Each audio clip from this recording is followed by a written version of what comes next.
I left my phone. Can you get my phone off my nightstand? I know I was forgetting something. Hold on, beautiful people.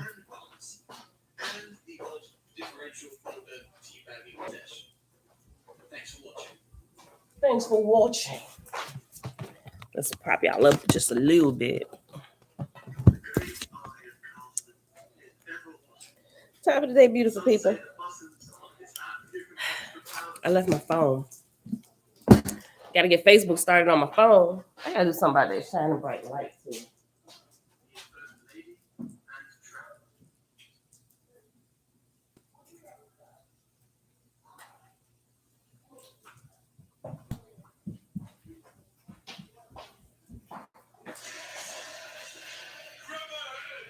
Thank you, sir. Thank you very much.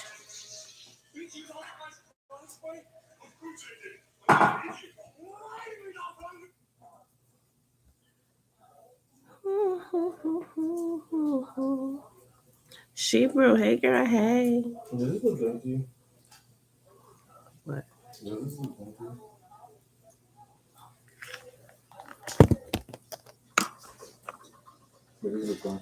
Yeah. Yo, check this out. Okay, just found this at a flea market. Yeah, the guy said it was called the White Mirror of America. All right, beautiful people. Tabitha, Grand Rising, Dawn, what's good, sis? Jamil, hey girl, hey, shalom, shalom. Rita, good morning. Just me, shalom, shalom. Well, I keep opening this.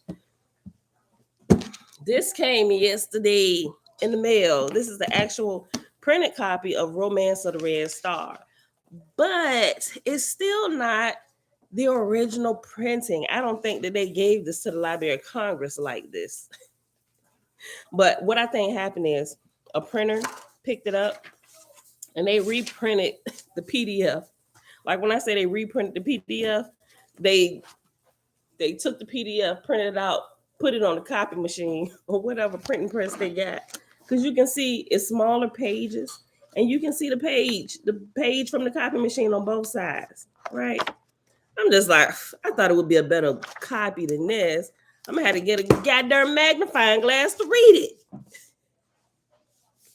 But anyway, it's here.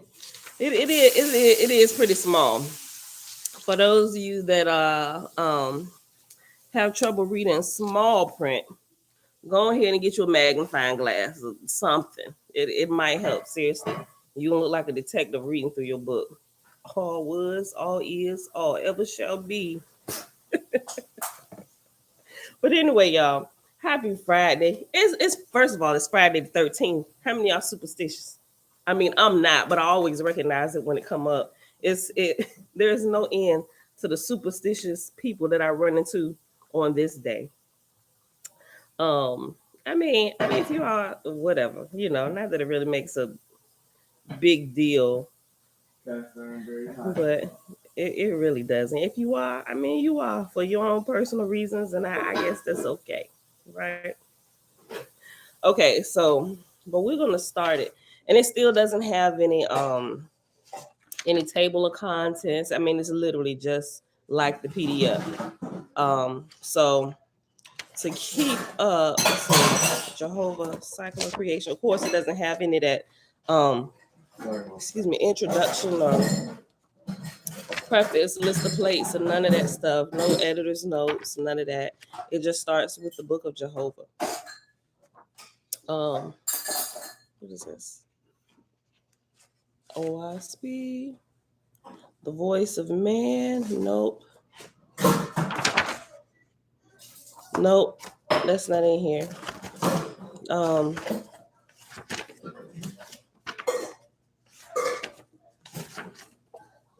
I might, as we go through, set my own little tabs in here. You know how like you get a Bible and you get tabs, and you now can actually get it with the little tabs that say Mark, Matthew, Luke, John. You can just pull them out, and if your Bible don't have tabs where it's a easy, quick reference, I think I might do that with my little colorful stickies and write the names on it, so it'll be like a quick reference. I'll probably do it as we get to each book. But anyway, y'all, it is Friday, January the 13th, 2023, day 314 of year 4, reading through the books of the Law and the Prophets, another 4-year consecutive day count, day 1333. And we are going to start, and this don't, yeah, the only page numbers up here are the page numbers that are within the printed copy of the book. So this would be page, what, 654. It'll be page 4. Page 4 until. And then we're going to pick up in a field guide to the spirit realm on page 237. We're going to probably go ahead and finish that today.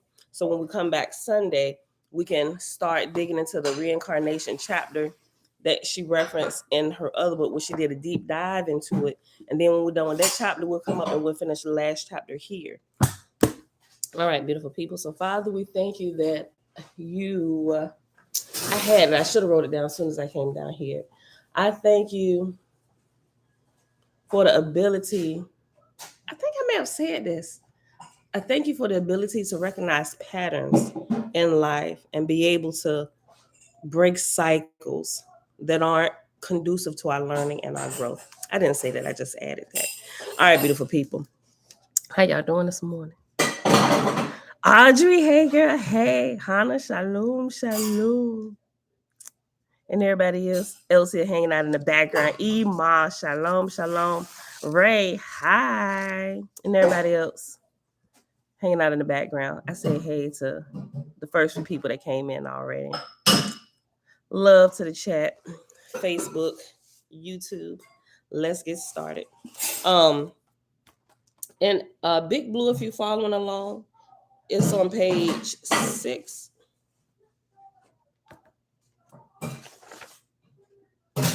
Page 4 for Romance of the Red Star. All right. I think I meant, you know what? I ain't even gonna bring that up. We'll get to that when we get to that. All right, let's just start reading, y'all. Where we at? 7 minutes? Okay. And if you're following along, if y'all see something that's like extremely different, like drop it in there if you're following along in Big Blue or whatever, so we can just glance at it real quick. Okay. All was, all is, all ever shall be. The all spake, and motion was, and is, and ever shall be. The all motion, and being positive was he. Let me just start over. All was, all is, all ever shall be. The all spake, and motion was, and is, and ever shall be. And being positive was called he and him. The all motion was his speech. He said, I am, and comprehend all things, the seen and the unseen, nor is there aught in all the universe but what is part of him. He said, I am the soul of all.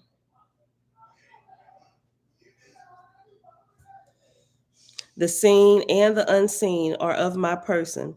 By virtue of my presence, all things are. By virtue of my presence is life. By virtue of my presence are the living brought forth into life. I am the creator, the quickener, the destroyer. Of two apparent entities am I, nevertheless, I am but one. These entities are the unseen, which is potent, and the seen, of which of itself is impotent. Of these two entities, in likeness of myself, made I all the living. For as the life is the potent part, so is the corporal part the impotent part. Chief over all that live on the earth, I made man, male and female, and that man might distinguish me, I commanded him to give me a name. And man named me, not after anything visible in heaven or on the earth. By virtue of my presence, named he me after the sounds the wind uttereth. He said, Eoah, which is Eoih, which is now pronounced Jehovah, and is written thus. And then it has the symbol of a waspy. The circle with the cross and a flower. Not the flower, the leaf in the middle. Yeah, Book of Jehovah, chapter 1. Alisa, shalom, shalom. All right, so go to the next page, page 5. The cycle of creation.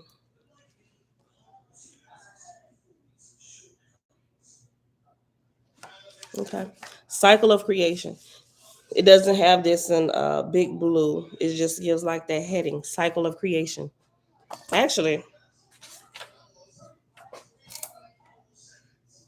it looks like it's two separate things. Jehovah is the beginning and the one that one chapter, but cycle of creation looks to be an actual book in and of itself because it starts over with chapter 1 to whereas here in the lowest edition it goes on to chapter 2. Okay, cycle of creation, chapter 1. In Cosmon, hold on.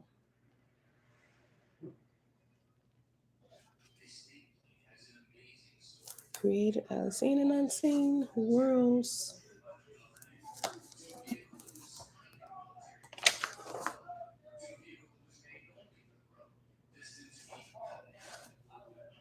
Man looked upward in prayer, desiring to know the manner. Where would this be at? Oh, it is. Um, it's in the book of Jehovah in Big Blue, but it doesn't start to chapter 3, verse 2. Man looked upward in prayer, desiring to know the manner of all created things.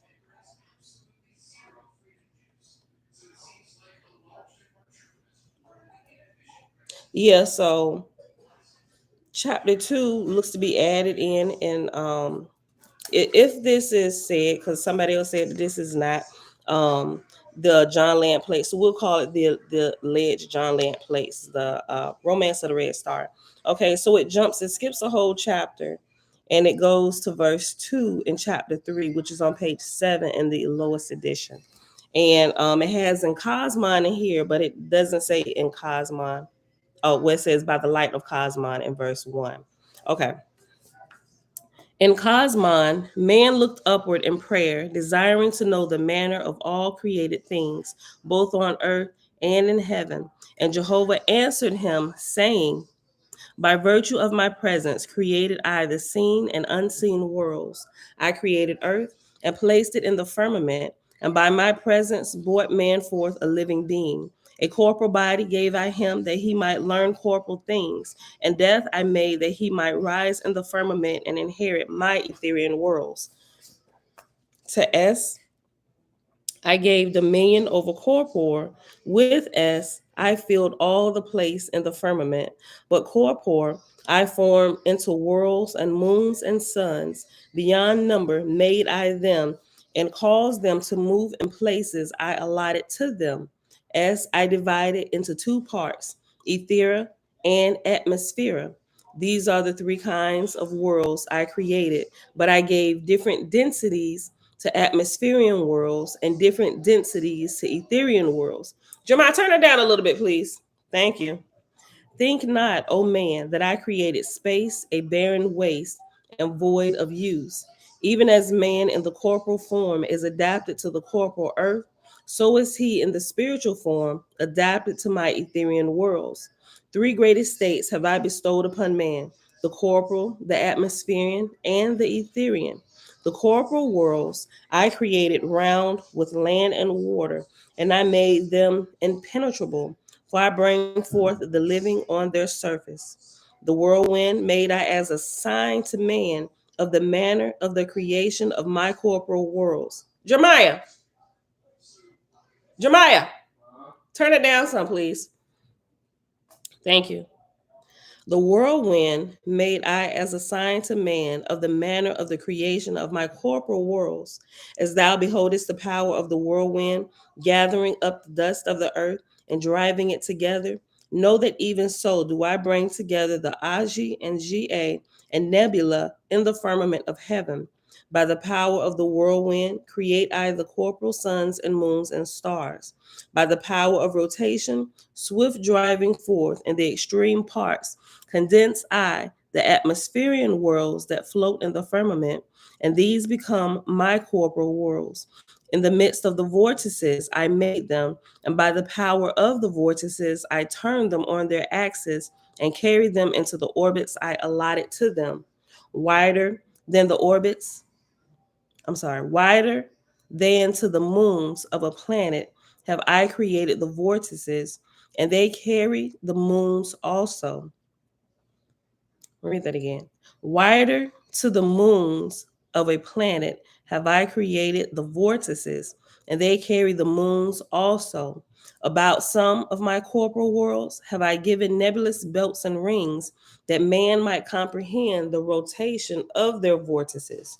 A great vortex created I for each sun, and within such vortices, and subject to them, made I the vortices of corporal worlds. The sun vortices I cause to rotate, and I give them power to carry the vortices of their corporal worlds. According to their density and position, are corporal worlds thus carried forth and around their suns. And above the earth, and to the north and south, I placed polar lights, that man might bear witness that light depended not on the sun, but the sun I placed in the midst of the great vortex, so that every side was as a pole to the corporal worlds around it. And I made atmosphere as a condensing lens, so that the rotation of each and every corporal world should manufacture its own light on the side poling to the sun by the rotation of its vortex.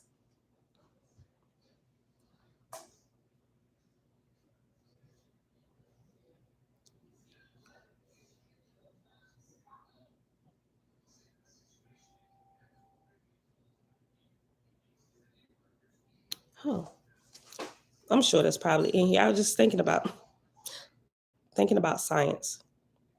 Okay, let me just keep reading.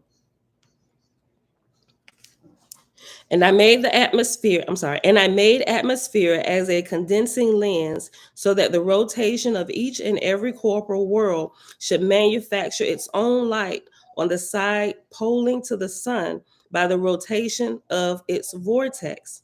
Atmospheric worlds I also created in the firmament, and I gave them places and orbits and courses for themselves.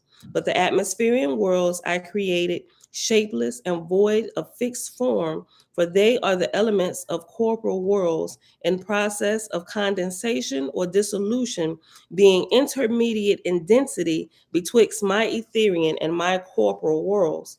Of 3 degrees of density created I them, Ag, Ga, and Nebula. But all of them are composed of the same substances, being like the earth, but rarefied.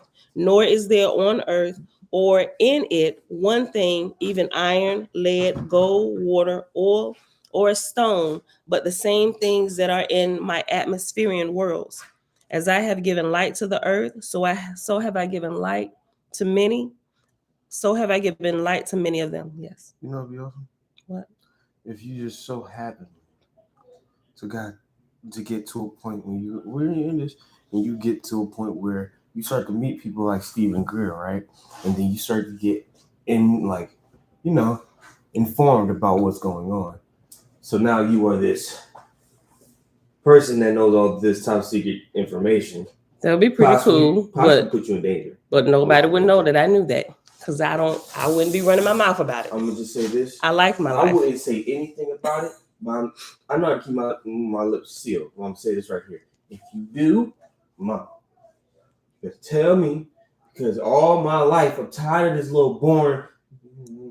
Son, keep researching. You hang around the right places and stuff. Like, I'm trying to figure out, like, one, I can't find the actual bit that made the water power car. All of that. Hold that thought, son. Hold that thought. I'm trying to stay on track. Oh my God. Shayla, shalom, sis. Elijah, peace and blessings. Prince, shalom, shalom. Okay. Oh, look, what I was thinking about before when I paused, when it was talking about each corporal world manufacturing its own light on the side poling to the sun. I was thinking about when I was studying the moon, right?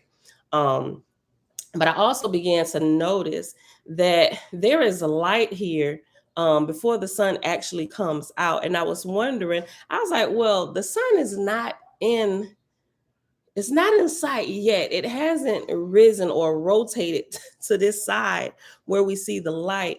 maybe I wasn't sure. It was just light from far off because the sun was on its way back around, or maybe we're rotating back around or whatever. But I was wondering, where does that light come from? So I thought about that when I read this again, where it says, but the sun I placed in the midst of the great vortex, so that every side was as a pole to the corporal worlds around it. And I made atmosphere as a condensing lens, so that the rotation of each and every corporal world, including Earth, should manufacture its own light on the side poling to the sun by the rotation of its vortex. So I'm sure that has something to do with that, what I was looking into with the light that comes before the sun and the light that comes from the sun, and even the light that's there when the sun is completely covered, right? It's an interesting study to me. All right. As I have given light to the earth, so have I given light to many. Hold on. Let me go back. Whole sentence. Of 3 degrees of density created I them, Agi, Ga, and Nebula, but all of them are composed of the same substances, being like the earth, but rarefied, nor is there on earth or in it one thing, even iron, lead, gold, water, oil, or stone, but the same things are in my atmospherian worlds. As I have given light to the earth, so have I given light to many of them. And I also created atmosphere around all my corporal worlds, together made I them. For the substance of my Etherian worlds created I Eth, or the ether, Eth. And I made the Eth the most rarefied and subtle of all created things, and gave it power and place, not only by itself, but also power to penetrate and exist within all things, even in the midst of corporal worlds. And to Eth gave I dominion over both atmosphere and corporal. Kind of like the Eth on the inside of us, our spirit is like a representation of that, of the ether inside of our corporal world of the flesh, right? It's like we see this creation in multiple levels, us living inside of it, but also ourselves being made up of the very thing that we live inside of. So it's like we have it, he's given us, like we are literally in a lab, and he's given us a lab to test and practice with, so we can see the bigger picture by studying ourselves. It's amazing to me. For the substance of my Etherian worlds created I Eth, and I made Eth the most rarefied and subtle of all created things, and gave it power and place, not only by itself, but also power to penetrate and exist within all things, even in the midst of corporal worlds. And to Eth gave I dominion over both atmosphere and corpore. In the all highest places created I Etherian worlds, and I fashioned them of all shapes and sizes. And I made the Etherian worlds habitable both within and without, with entrances and exits, and arches, angles, and curves, thousands of miles high and wide, and in colors of endless change and brilliancy, and overruled I them with perfect mechanism. To them I gave motions and orbits and courses of their own. Independent made I them above all other worlds in potency and majesty. Neither created I one Etherian world like another in in size or density or in component parts, but every one differing from another, and with a glory matchless, each in its own way. And were a man to travel 1,000,000 years on one alone, he could not see half its beauty and glory. That's amazing. And the firmament of heaven hath tens of thousands of millions of Etherian worlds. And I made the snowflake and caused it to fall, that man might behold the beauty and glory of its formation. Let the snowflakes stand before your eyes as microscopic patterns of the Ethereal worlds in high heaven, and ye shall tint them as a rainbow, and people,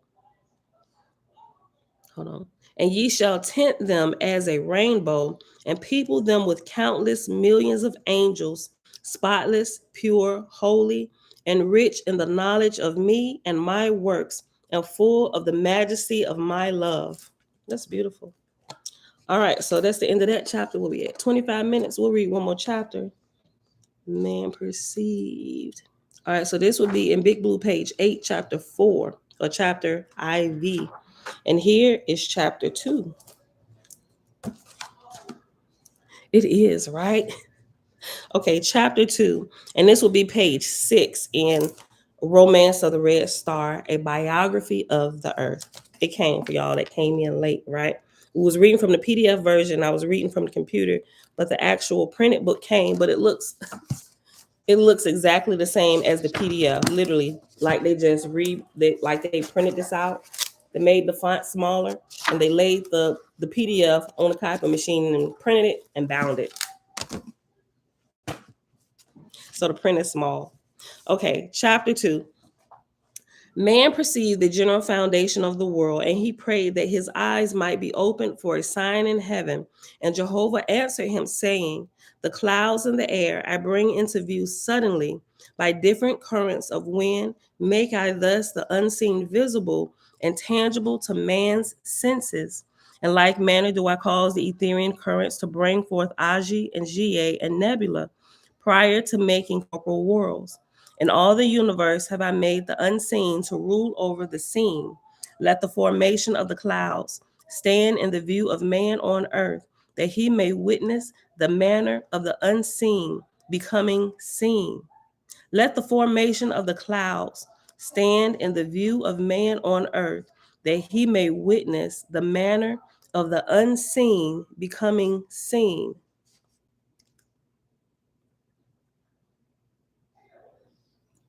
That's good. Let me just highlight that. That's good. Thinking about how we have clear skies, that actually watching clouds formulate in a clear sky. Let the formation of the clouds stand in the view of man on earth, that he may witness the manner of the unseen becoming seen. Man perceived, and he prayed for a sign of duration, and Jehovah answered him, saying, behold the tree, which has sprung up out of the ground and fulfilled its time. It falls, decays, and returns to the earth. But the wind, which thou seest not, never ceases to blow. Even so is the comparative duration of all things. Think not, O man, that corporal things are annihilated because they disappear. For as a drop of water evaporates and riseth in the air as unseen vapor, so do all corporal things, even earth, stones, gold, silver, and lead, become as nothing in the firmament of heaven in course of time. Man that seeth, I'm sorry. Things that man seeth created I with a beginning and an end, and the unseen I made of endless duration. The corporal man made I belonging to the seen, but the spiritual man made I as one within the unseen and everlasting. Let me read that again. I'm reading carefully because the words are so small. I want to make sure I'm not skipping over some lines. Okay. Things that man seeth created I with a beginning and an end, but the unseen I made of endless duration. The corporal man made I belonging to the seen, but the spiritual man made I as one within the unseen and everlasting. As the corporal man beholdeth corporal things, so doth the spiritual man behold spiritual things. As corporal things are tangible to corporeans, so are S things tangible to the spirits of the dead. S is another word for the unseen realm. Bronzy, yo, when I condensed the earth and it became firm and crusted over, there arose from the earth heat and moisture. But I limited the ascent of the substances going upward, and the boundary of the limit of moisture was as the clouds that float in the air, and the heat was of like ascent. Let this be a sign that even as there riseth up from the earth heat and moisture, so there are representatives of all things on earth which have evaporated upward, and all such things rise to the level of density like unto themselves, every one to its own level, and they take their places in the strata of the vortex. These plateaus of spheres surround the whole earth. Some of them are 10 miles high, some 1,000, some 100,000 or more miles high. And all these spheres that rotate and travel with earth are the atmospheric or lower heavens. As I cause water to rise upward as vapor and take a place in the air above, let it be a sign and a testimony. Hold on. Let it be a sign and testimony of the places in atmosphere whereon dwell the spirits of the lower heavens. As I made a limit to the ascent of the clouds, so made I a limit to the places of the different kinds of substances in atmosphere, the more subtle and potent to the extreme, and the more dense and impotent nearer to the earth. Right? They're saying the same thing. Like if you die living a flesh eating life, or you still eat meat, I'll be nice. Or if you die still eating meat, you're more dense and you're going to hover near the earth.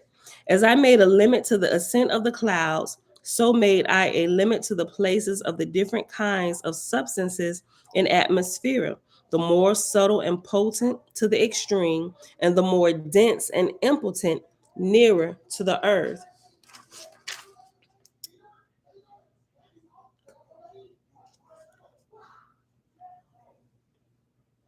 Who was this just at? We was talking about the potent and the impotent. Some rotation. I gotta go back.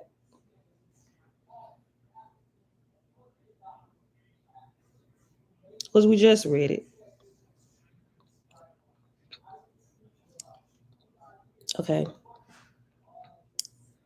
In size and density, component parts, everything matchless glory. Motions, orbits, courses of their own, independent. I was looking for something. In potency and majesty, density, component parts. I'm certain I'm looking over it.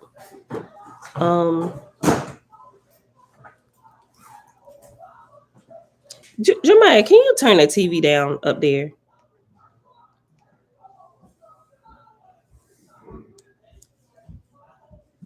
I'll come back. I'll come back to it.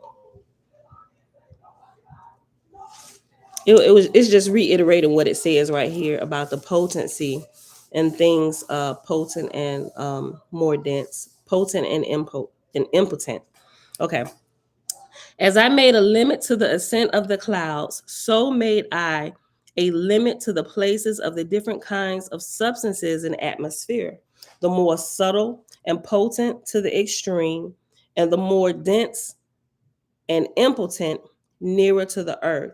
So what I was looking for where was talking about the flesh being impotent and the spirit being more potent, right? So the more potent rises upward, and the more impotent it can only rise so far, so it hovers near the earth. That's what I was looking for when it's talking about the corporal and the spirit. It's definitely what we just in the lines of what we just read. Okay. According to the condition of these different plateaus and atmosphere, whether they be near the earth or high above, so shall the spirit of man take its place in the lower heaven.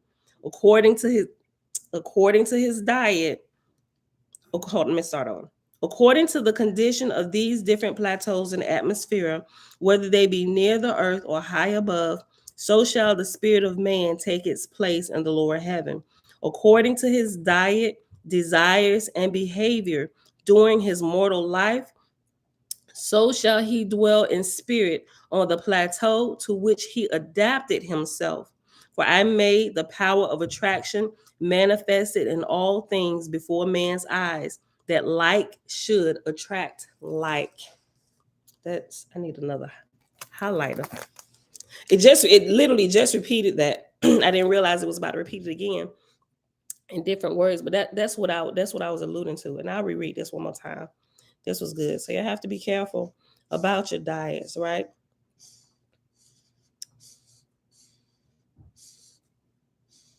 Because you choose, like you literally, like in school when you study, how much effort you put into studying and doing your homework and stuff will determine how you're placed, right? You may pass on to the next grade, but they're in, I guess once you get, I think they do it in middle school now too.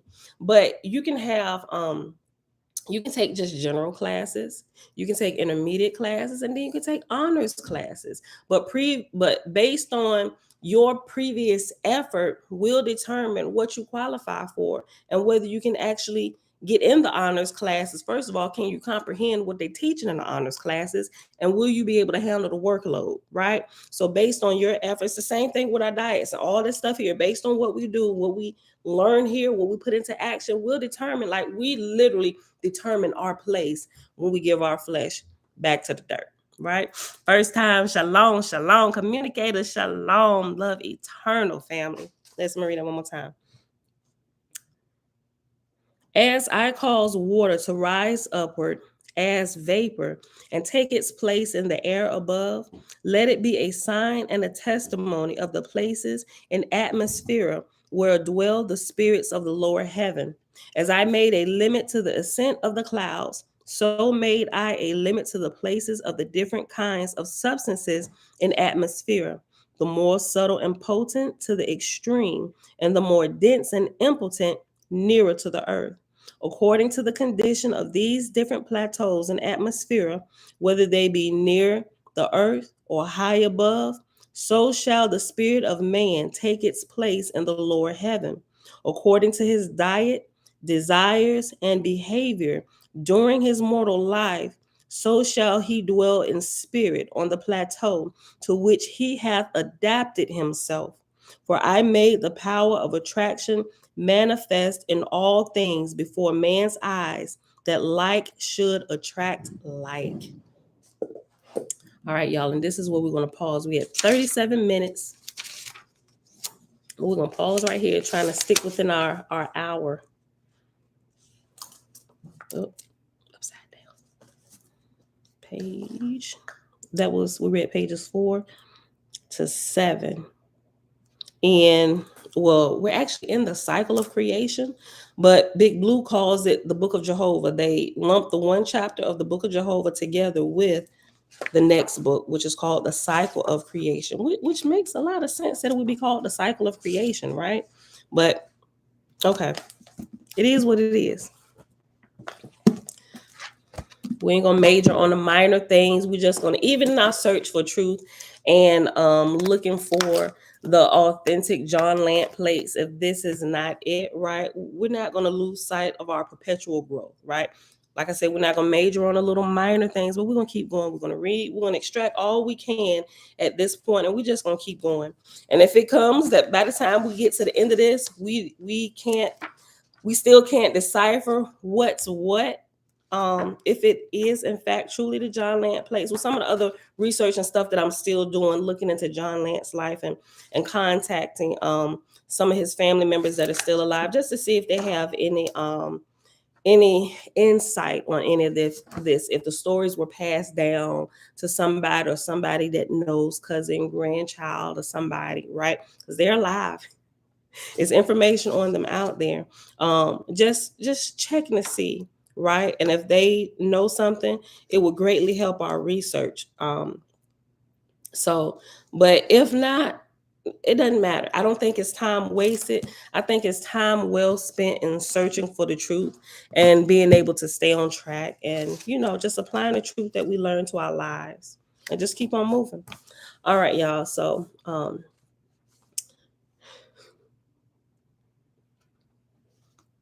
Tabitha, she said, I love sweets. I hope I won't be hovering around the bakery. I'm with you, sis. I'm with you. We got to get it together. We have to bring some balance into our lives with the sweets, right? All right, look. Okay, so we paused yesterday on page 237 down at the bottom. And feel God to the spirit world. We still in the reincarnation chapter entitled The Reincarnation Hoax. Okay, let's start at the bottom. Matter of fact, let me reread this quote that we paused with yesterday. Quote, the spirit indicates its interest in possessing an individual through some affliction to get his or her attention. End quote. Vincent Crapazano, Case Studies in Spirit Possession, according to the Wukwabi cult. Both MPD or multiple personal disorder, both MPD and reincarnation are forms of spirit possession, right? Clearly, we know that to be the case now, because in order to reincarnate, you got to take over somebody else's vehicle, because you cannot be born again, right? Impossible. Can a man go into his mother's womb and be born again? Nope. Try it. Both MPD and reincarnation are forms of spirit possession, though both have been otherwise labeled.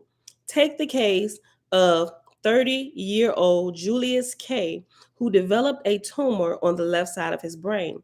It was surgically removed. His grandfather had the exact same type of tumor at the identical location. Given these circumstances, the reincarnationist might well cite the tumor as evidence of the grandfather's re-embodiment in his grandson. However, consider these facts. After the death of his grandfather, Julius, 4 years old, underwent a dramatic personality change that into adulthood involved fits of violent temper of which he was unaware. Checking for possession, Eugene Maury, a friend of the family, discovered the presence of a negative entity. I'll let Maury tell the rest of the story. Quote, throughout his life, the young man had exhibited many of the personality characteristics of his grandfather, displaying the same unruly disposition. Furthermore, his grandfather did not believe in an afterlife and would be the perfect candidate for an earthbound spirit. Without further delay, I requested the presence of the grandfather's spirit. I then explained to him what had happened to his grandson. After the explanation, I lovingly performed the exorcism. Something must have happened, as there has been a steady improvement in Julius's personality since my talk with his grandfather. End quote. Maury, 1988, page 75 through 76. Browsing among old ghost stories, the great PSI researcher Nandor Fodor found a 17th century chronicle of marks and blisters left on a girl by the apparition of a man who had, quote, led an evil life, end quote.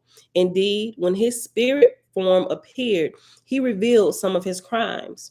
We know too that some of our modern day criminal offenders, Gacy, Shawcross, List, Masek, and so on, bear a palpable imprint of negative overshadowing, an actual mark.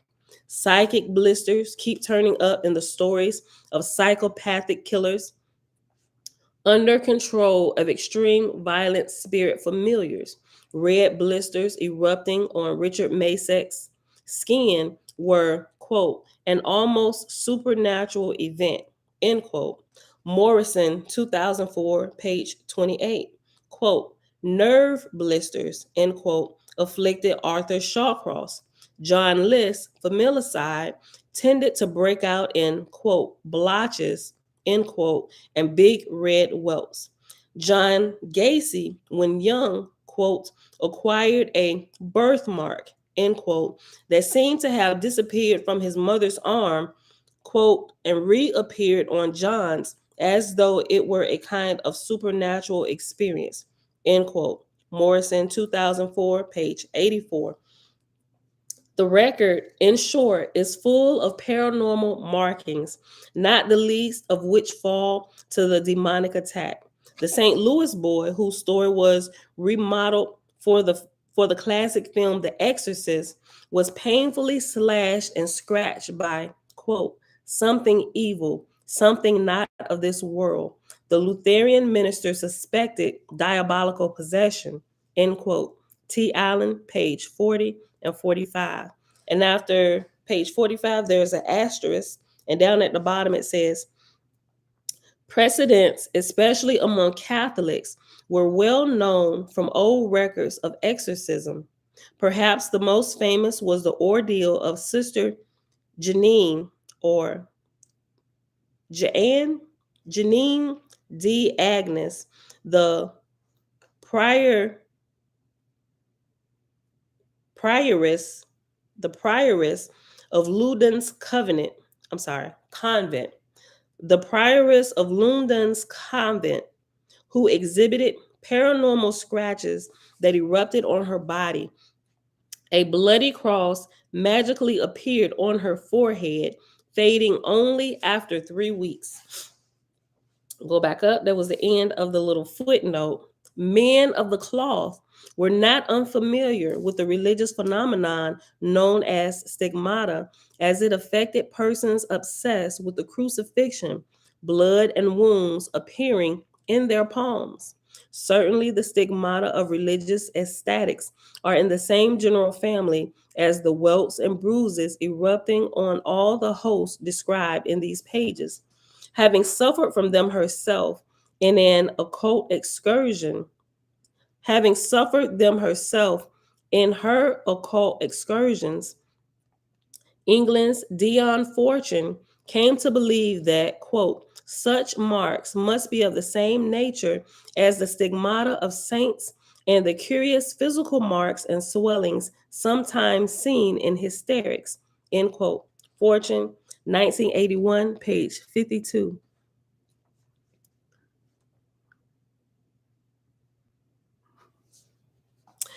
And at the bottom of it all is the mediumistic power, still reviled, even feared in this vaunted age of materialism. None of the above mentioned eruptions or manifestations, indeed, nothing, quote, supernatural could occur at all if human beings were not endowed with transient faculties. Yeah, I saw Jamil said, so the spirit moved from mother to the son, exchanging birthmarks. First time said, no, that's reincarnation. Look, so for reincarnation, like here's something, I guess you talk about it, but it's something that people just kind of ignore. It's like that big elephant in the room, right? When it comes to reincarnation, if the person is already alive, like the case of the son and his grandfather right here, right? That he exercised, he talked to the grandfather over here, this example. First of all, the grandson was already alive, right? It says he was 4 years old. How can the grandfather be reincarnated into the grandson? The grandson already has a spirit himself inside his own body. So there should be that right there should be like common sense kicking in. So this is not technically, clearly we no longer believe in reincarnation. We know it is definitely spirit possession, another spirit coming to take over your body. But in order for that to be it, and even from birth, now that we understand, even from birth, it's still not a true case of reincarnation. It's still a case of spirit possession, spirit possessing another body, because we know all spirits that are born into this world with a body are new spirits, not spirits who have lived before. If they got the same mannerisms and acting like somebody, it's because they're probably being overshadowed by that spirit if they're no longer living, right? Or it's just a few of other different things you have to consider. But it's definitely not a person who lived before coming back being born again. Impossible, right? Okay. Hold on. Certainly, we're on page 239. Certainly, the stigmata of religious ecstatics are in the same general family as the welts and bruises erupting on all the hosts described in these pages. Having suffered them herself in her occult excursions, England's Dion Fortune came to believe that, quote, such marks must be of the same nature as the stigmata of saints and the curious physical marks and swellings sometimes seen in hysterics, end quote. Fortune 1981, page 52. And at the bottom of it all is the mediumistic power, still so reviled, even feared, in this vaunted age of materialism. None of the above mentioned eruptions or manifestations, indeed, nothing, quote, supernatural, end quote, could occur at all if human beings were not endowed with transcendent faculties. And the best way to gain a footing in this hinterland of mind is to first acknowledge, then study ASCs, or alternate states of consciousness. Then study ASCs, altered states of consciousness. The altered state, as we have seen, may involve automatisms such as xenoglossy, where the entranced or controlled person is seen and heard speaking a foreign language with which she is otherwise totally unfamiliar. I won't bore you with the many. I just thought about something.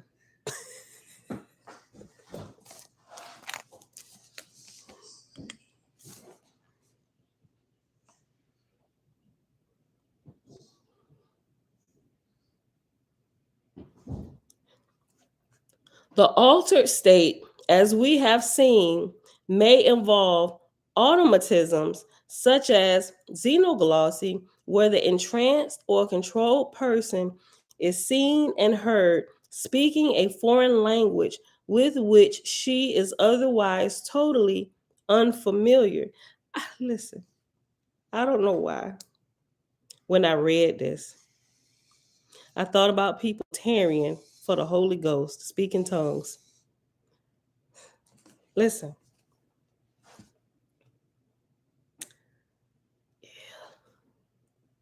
Listen. Hold on. I'm going to just keep going. The altered state, as we have seen, may involve automatisms such as xenoglossy, where the entranced or controlled person is seen and heard speaking a foreign language with which she is otherwise totally unfamiliar.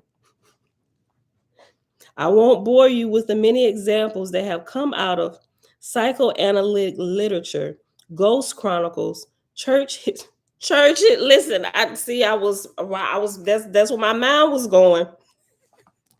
Because y'all know before, if y'all been here a couple years ago, when I went through this whole phase about praying in tongues, I don't know why this just popped up again. But I go back and restudy stuff as I grow in my understanding, just making sure I'm staying on track, because I don't want to open up myself to any kind of unruly spirit intrusion, right? So I'm testing everything all the time. Tiffany, hey girl, hey. Nene, shalom, shalom. Look, I literally, when I read this, I thought about a time I was in church, and it was a revival service. It was probably about 10 o'clock that night. And it was one of those things where it was people, they weren't using the term tarrying for the Holy Ghost, but it was people praying in tongues, and it was people down at the altar. All right, so I love you. Have a great day. And it was, can you keep the boys out? You can lock your door, and probably, they learn how to pick the little bedroom door lock. Well, hide your controllers or something. They come down here and grab Elijah's. Tell Elijah to also, Elijah gone already though, right? Well, go hide Elijah's controllers. Like, put them in his closet and one of his jacket pockets, and put your controllers in your closet and one of your hoodies in your pockets too. They'll never think to look there. Can you just say Dad said stay out of my home? Or you just want me to add your daddy on top of it to make them think your daddy said it? They can. See, they comfortable around me and you. They ain't that comfortable around Pop. So you want me to threaten them with your daddy? It's not threatening. it's Well, if they go in there and they can't find them, they're just gonna walk back out because they can't find the controllers. Take them. Joshua's gonna call me and blow my phone up. Tell them no. Stay out of my room. They can't play it without the controllers. Just go hide the controllers. What I'm about to do with this profile. Look, hold on. Listen, Ma. Look, listen. This is crazy now. Cause I still pray in tongues, right? Cause for a minute, when I started looking into Kundalini, it scared the crap out of me. I was like, oh shoot, is this Kundalini? Is this the Holy Spirit? I did like a whole video. I'm like, y'all, stop praying. I'm like, stop praying in tongues, but I did that for a few weeks, but I'm like, well, shoot. When I pray in tongues, I ain't getting like this crazy overshadowing type thing happening to me. It actually increases my spiritual sight. Like, listen, I still believe it really comes down to the purity and intent of your own spirit, right? Because some of these things I see, it freaked me out, but I was like, man, I didn't get those results. Right now, I'm not those people. I don't know what type of life they live, but me, I know my intentions are pure. I'm not trying to like get spiritual gifts so I'm gonna be this great such and such because I know how to do this. I ain't going to seek out spiritual gifts and stuff, but I'm really curious and interested in how this works. Like even prophecy, I would sit and I'm like, this is amazing. How do you do that? Like, are you like making this up? Is it like you hearing somebody say this and you just repeat it and it just comes out of me? I'm like, what do you mean it comes out of you? Right? So it really intrigues me, so this, I be eating up stuff like this because it helps me with my curiosity on how this actually happens. Like, are you a fraud or are you for real? Right? And so that's why, like I said, I still believe it really comes down to the purity of your heart and your spirit when you come across some of these things. And even if you begin to operate in some of it, your results, the variables are different. And so you get different results than what other people who actually live a life that's not as, let's just say, I ain't gonna say they stone cold sinners, because nobody's perfect. Everybody make mistakes or whatever, but maybe their intentions are different for what they want certain spiritual gifts for, right? So I don't know. So, but I did. I'm like, oh shoot, I didn't pray in tongues, y'all, for like 2 years, but it was bothering me because, like I said, when I practiced it, when I did it, it would increase my spiritual sight. Spiritual wisdom would be downloaded into me. I'm just like, okay, how can this be bad? I'm not really understanding this. So low key, I started praying in tongues again, right? I'm like, okay, Father, you just got to help me. I don't want to be speaking no curses or open up myself to demons to come inhabit me. I was like, but I'm not understanding this. What's the difference between Kundalini and being filled with the Holy Ghost? Right? Listen, and learn all the stuff that I learned on WASP about the origination of the Holy Ghost. I wouldn't term it as that today, right? But that's the terms I was using then. So I was like, it like I said, it really comes down to the purity of your spirit and the intents of your heart, which is going to give you the different results. You can see me and somebody else doing the same thing, but our results are going to be different, right? Now, if their lives are pure and holy and their intentions are pure, then it'll probably, and if we come together, it'll multiply the power that we seem to have, and it'll like accelerate us because we're on the same frequency of the Creator. It's amazing. It's literally like working out a science project in lab, taking different steps, and the science teacher coming over like, okay, what you done did? You done blew up all of this. He had come over there with a fire extinguisher. All right, and based on what type of fire, what color your fire is, he can tell you where you messed up at.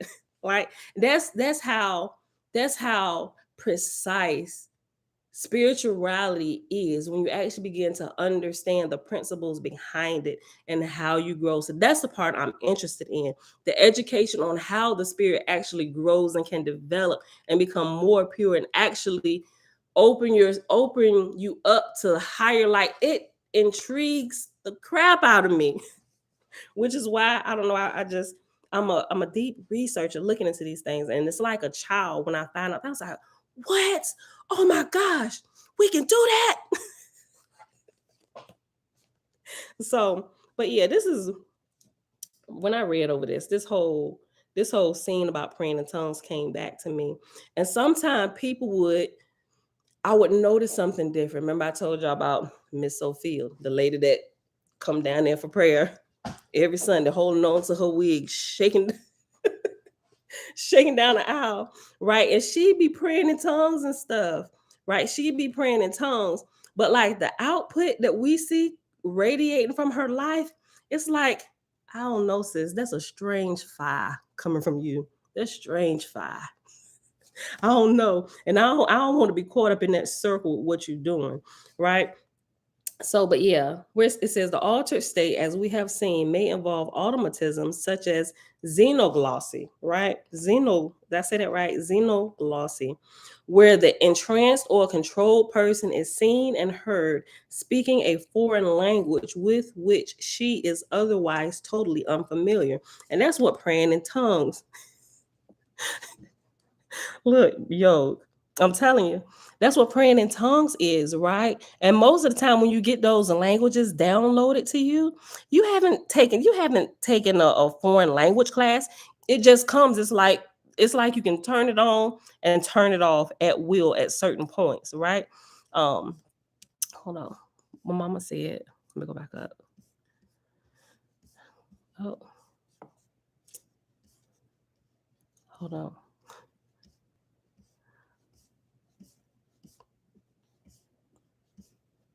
Dang, hold on. I must have skipped over it. Hold on. Okay. She said, remember our friend that was in a car accident, and when she awakened, she was speaking a foreign language? Listen, this stuff happens all the time too, Ma. Matter of fact, there's a few news clippings. I may have shared them before. Matter of fact, you can Google people in accidents or head traumas. And it was a black kid too. And that's what really intrigued me. A black kid, I forget what type of accident he was in, but got into an accident. But after that, he was no longer speaking English. He was speaking like a couple different languages. He was speaking literally a couple different languages, and nobody could understand them except for the people who spoke those languages. Like, yeah, he's saying this. I'm just like, how did that happen? Clearly, in the accident, something, oh, sweet. Something has happened where they clicked some button. I'm gonna just say, for lack of better words, they didn't click some button in the brain, right? And it's almost kind of, it reminds me of like what Owaspi talking about, the flathead prophets, right? When children they can force prophecy. It's definitely something with the pineal gland or whatever, and they take those plates and from birth, and the creator allowed it to happen. He said, well, let them do it. He said, because at least they'll listen to their people with the prophecy that comes forth. They ain't gonna listen to you, right? The people that's in line with me, but they'll listen to their own people. So I'll allow this to be done so that they can hear the truth. And so from birth, they would literally they figured out how to create prophets by being able to press in on that pineal gland. So they would put plates from birth.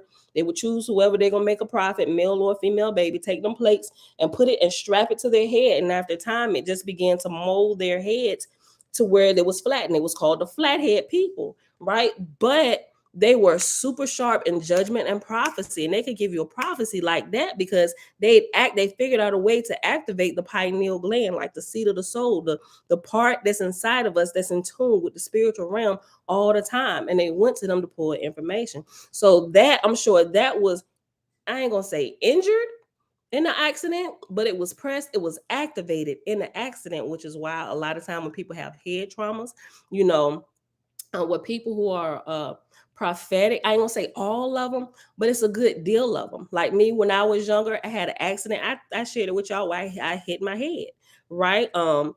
Me and my sister playing kickball. My mama said, quit jumping on that ball like that. Instead of playing kickball, I was jumping, kicking with both my feet. And I remember that, but I can remember that was the source where all my migraines began. And that's been a constant source of frustration all through my life. Constant migraines hit these headaches and stuff. But when I went plant-based, the migraines and headaches went away. Like, it's rare. Like, it's rare. Like, matter of fact, that's why I got disability from the military. That was something that happened when I was younger, but because it was made worse because of the division I was working in. My original division was V4. I was in the air department, right? So I was in a division that fueled the planes.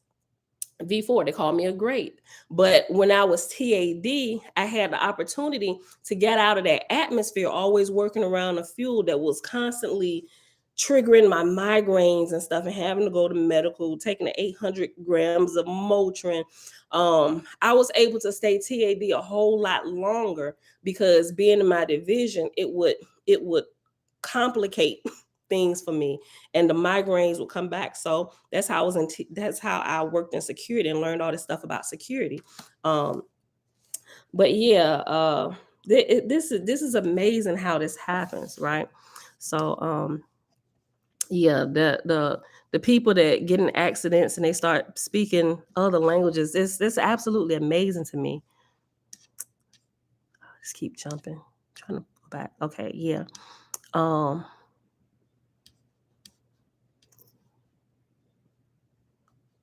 Oh, my mom was just saying it happened quite a while. Yeah, it was something else I saw. First time it's about the deeper inner dimensions of self, your divine essence. Oh, Brian Jogi said, I had clear audio after my first hearing experience. It went away though because I let the preacher give me some bogus information. Some bogus information. Yeah, we'll be judged for what we know. So be careful of your knowledge because we have to apply the truth in your life. Just saying. Yeah, I agree.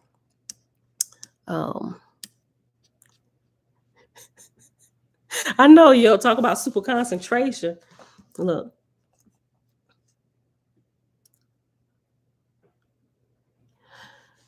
Communicator said, Sister Pam, there are people who inherit even accents from different countries and cultures, i.e., Japanese girls talks in Scottish accent overnight. Some things happen in the brain that experts can't explain. It is amazing to me, right? They try and find all type of ways to explain it, and when they don't, they just call it a miracle or something. But all of these things can be explained. They just haven't studied the brain long enough.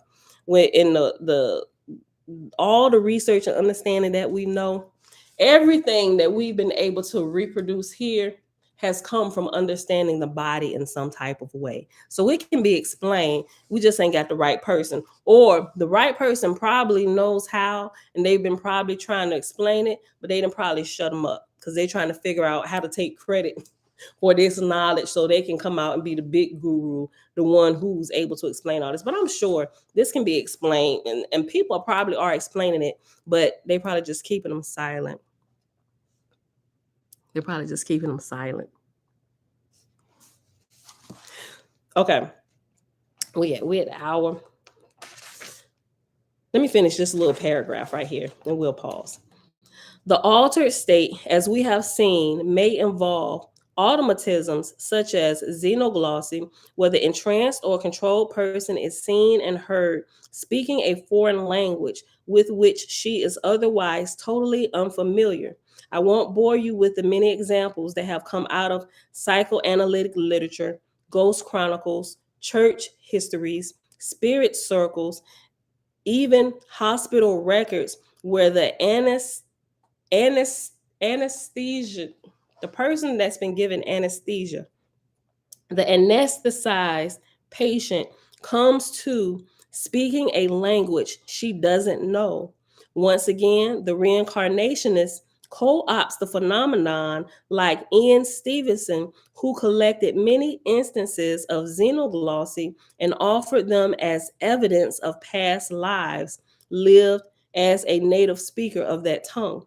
Stevenson, of course, totally disregarded the temporary fluency of psychic mediums channeling in Greek, Gaelic, Chippewa, Menominee,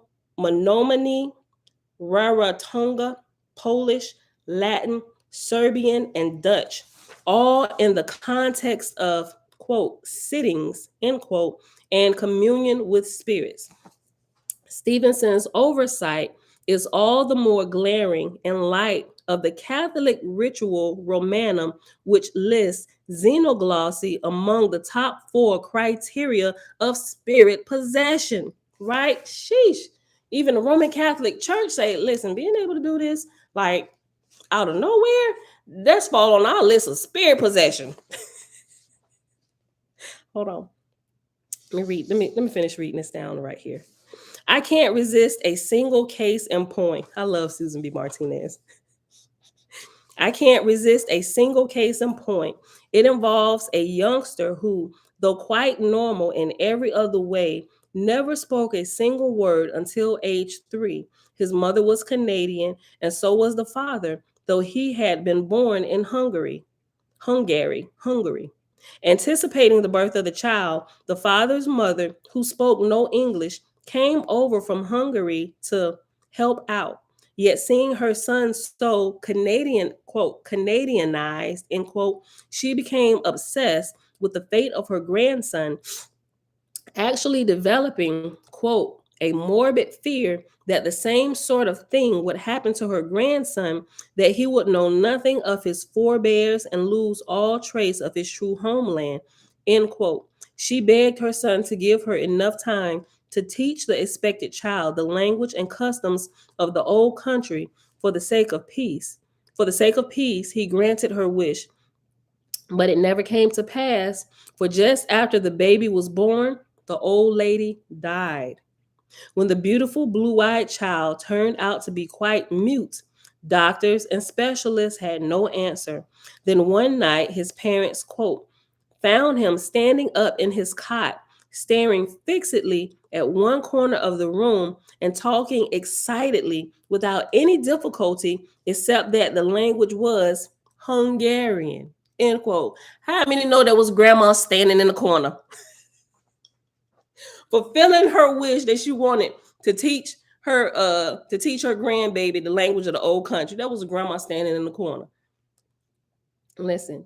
Then one night, his parents, quote, found him standing up in his cot, staring fixedly at one corner of the room and talking excitedly without any difficulty, except that the language was Hungarian, end quote.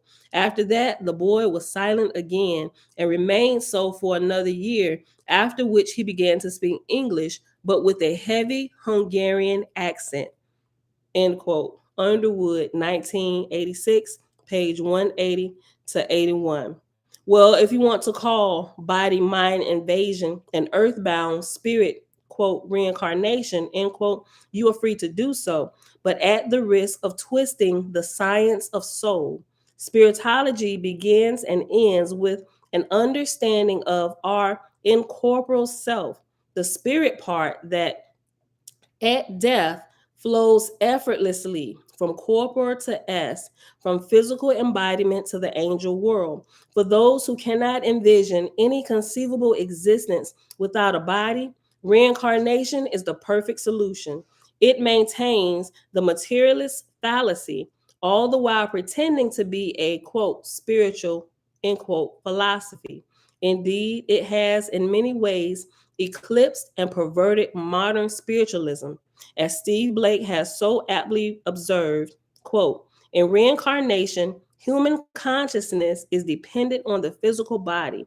It has become a surrogate for survival, end quote. Blake says he wrote his book as a challenge to the theory of reincarnation, and Blake says he wrote his book as a challenge to the theory of reincarnation, which most unfortunately has, quote, effectively neutralized the principal finding of psychical research, namely that we all survive bodily death and continue to exist as discarnate beings, end quote.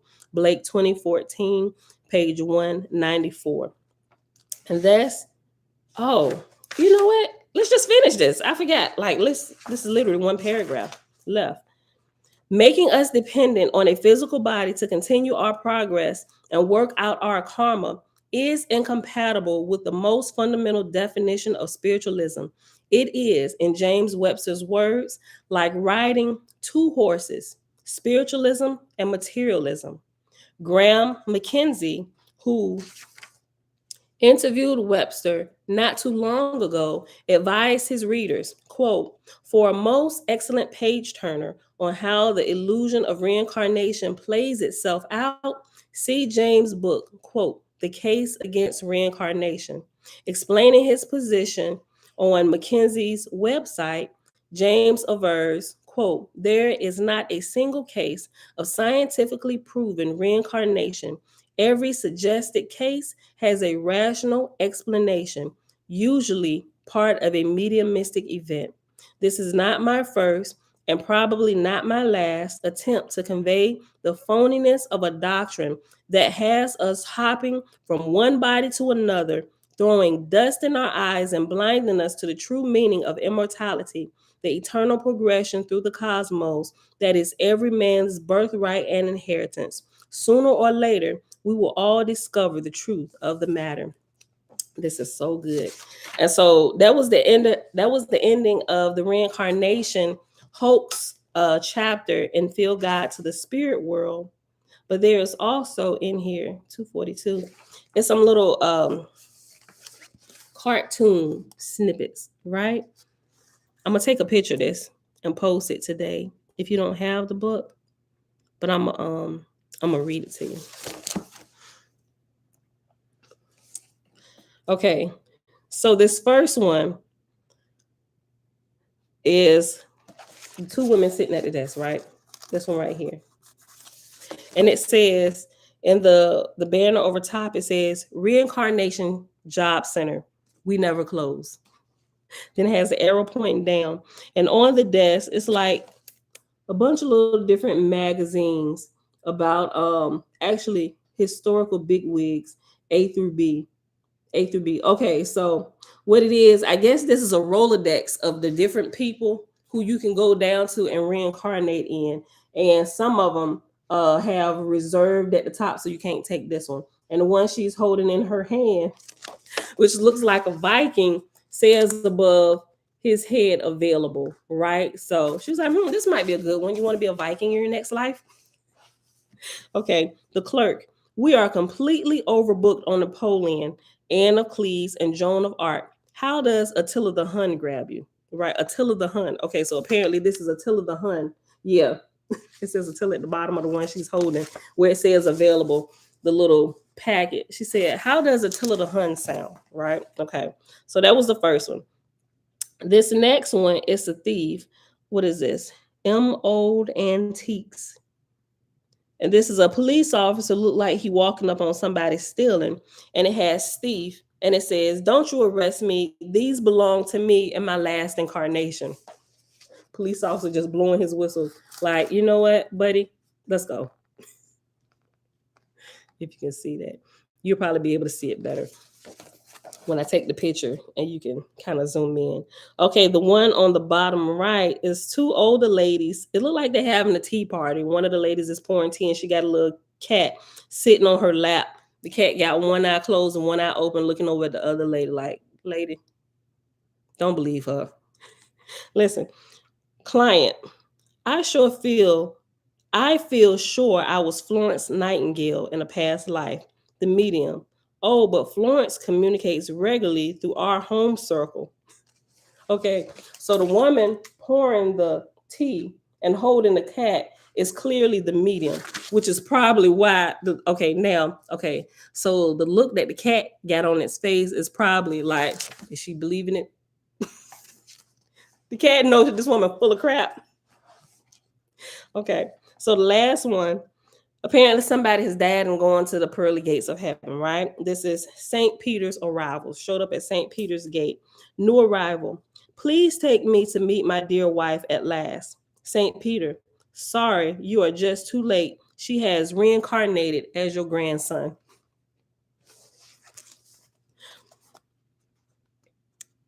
You see that? It's probably a little blurry on Facebook. Let me see. Oh no. This one right here.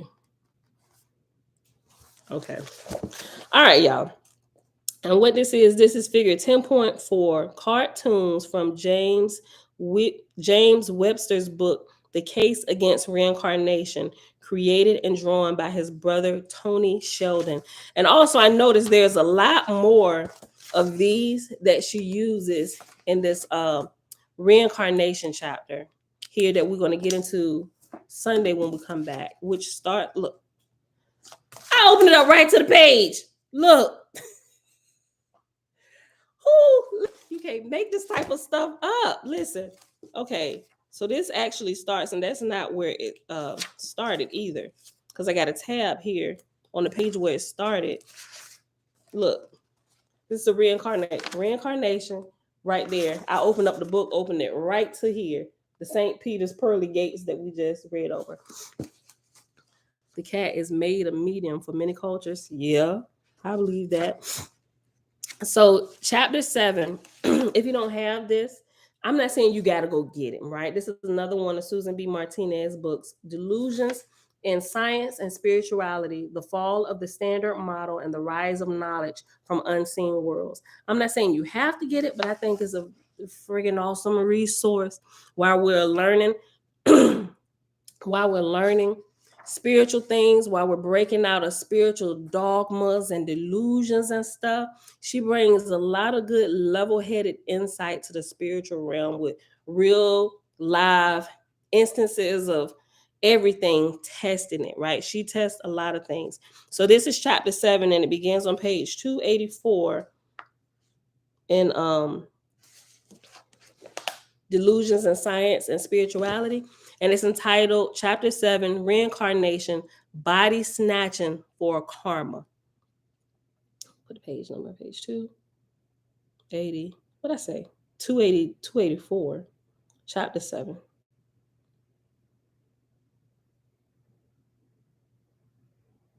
Okay, so we're gonna read this. This is a big chapter. It goes from page 284 to page 320. So we'll be a few days reading this. And once we're done here, hopefully we'll be really clear. And if you're still kind of, not so sure, look into some of these references that she gives, like this one that she just gave, the case for, The Case Against Reincarnation by James Webster. And there's a couple other ones she gave in here as well. But if you got this, just scroll back through. If I get time, I'll just list them for you. Matter of fact, it's in the bibliography as well, so you can go to the bibliography, and I'll pull them out and I share them. So if y'all want to get them, you can. And just increase your spiritual understanding and awareness of things going on around us, so you cannot be fooled, right? We tired of the shenanigans and the spiritual games, right? The strong delusion, we've had enough of the strong delusions, right? All right, beautiful people. So that is it for today.